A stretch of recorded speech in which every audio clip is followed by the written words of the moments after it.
Ketika sedang memasak di dapur, tidak sengaja kakimu menyentuh tabung gas yang sedang kamu gunakan untuk memasak, dan kamu merasakan dinding gas, bagian luar terasa dingin, bahkan hingga berembun. Tentu, kamu langsung berpikir, mengapa demikian ya? Atau ketika sedang berada di sekitar api unggun, kamu akan merasa hangat, bahkan panas. Tentu kamu berasumsi kedua kejadian tadi disebabkan oleh sesuatu yang sedang bereaksi. Namun, mengapa dua hal yang sama-sama sedang bereaksi mempunyai keadaan lingkungan sekitar reaksi yang berbeda? Ayo kita bahas hingga akarnya.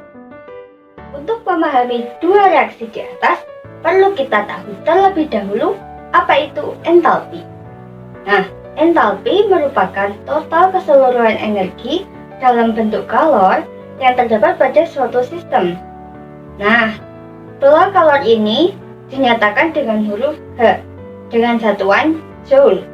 Kita tidak bisa menentukan besar dari entalpi, namun kita bisa menentukan perubahan entalpi yang dinyatakan dengan delta H. Sedangkan perubahan entalpi sendiri atau perubahan kalor yang terjadi pada suatu reaksi kimia, besarnya ditentukan dari selisih antara entalpi produk dengan entalpi reaktan.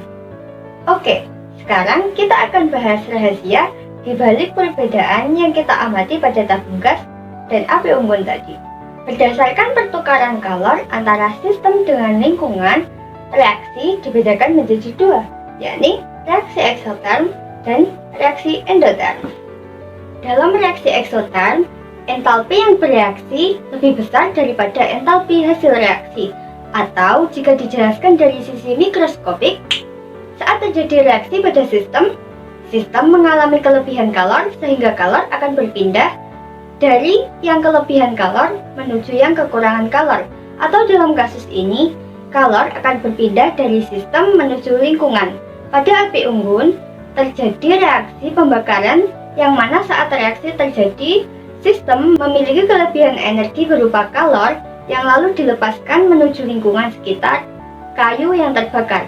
Nah, inilah mengapa ketika kita mendekati api unggun, lingkungan sekitar api unggun akan terasa hangat. Selanjutnya, seperti dugaanmu, reaksi endoterm adalah kebalikan dari reaksi eksoterm. Karena kebalikannya, tentu pada reaksi yang satu ini, entalpi zat yang bereaksi lebih kecil daripada entalpi hasil reaksi. Jika dijelaskan dari sisi mikroskopik, saat terjadi reaksi pada sistem mengalami kekurangan energi kalor sehingga menyerap kalor dari lingkungan. Atau dalam kasus ini, tabung gas yang sedang digunakan untuk memasak, petroleum gas yang dikurangi tekanannya akan berubah wujud menjadi gas yang digunakan untuk menyalakan api. Perubahan wujud menjadi fase yang lebih ringan ini membutuhkan panas sehingga lingkungan sekitarnya yang terserap panasnya akan menjadi lebih dingin. Nah, inilah mengapa pada tabung yang sedang digunakan akan muncul embun dingin pada dinding luarnya. Oke, sekian penjelasan dari ini. Keep questioning and see you. Bye.